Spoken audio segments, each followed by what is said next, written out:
পরকীয়া করো আপনি আমার সবার সামনে তো দেখে নিবি।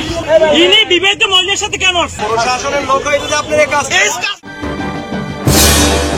অন্যের স্ত্রীকে নিয়ে পার্কে ঘুরতে গিয়ে হাতে নাতে ধরা পড়েছিলেন বরিশাল মেট্রোপলিটন কাউনিয়া থানার উপপরিদর্শক মাহবুব হোসেন শিমুল। পরে তাকে ক্লোজড করা হয়েছে। পরকীয়া করো আপনি আমার সবার সামনে তো দেখে নিবি। রাস্তা মানুষের সাথে বিশেষ করে ছেড়ে দিচ্ছি রাস্তায়।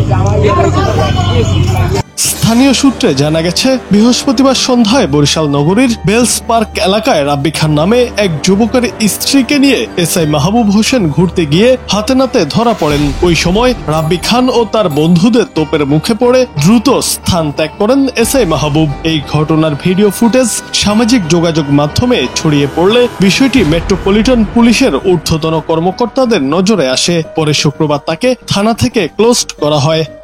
কাউনিয়া থানার এসআই পরিচয় দিয়েছে, আসলে এসআই নাকি জানি না। ইনি বিবাহিত মহিলার সাথে কেন আসছে? সেটাই তো, ওই হাজবেন্ড কথা তো শুনবে না। আপনার পরিচয়টা বলেন।